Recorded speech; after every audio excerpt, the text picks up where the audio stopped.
nandito ulit ako.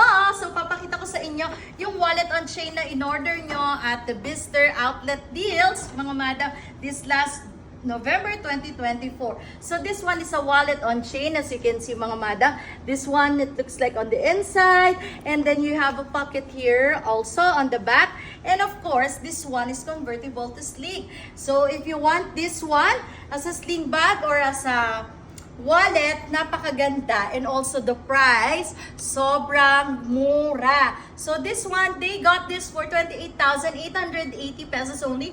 I get 3 orders in black and 2 orders in brown kasi ubusan po talaga si brown. So if you want to know more, yung mga ganitong deals, of course, follow Baggage PH, mga madam. Lagi po kaming naka-live. And we will search for your desired luxury items. Nandito po ang inyong lingkod. Again, Baggage PH.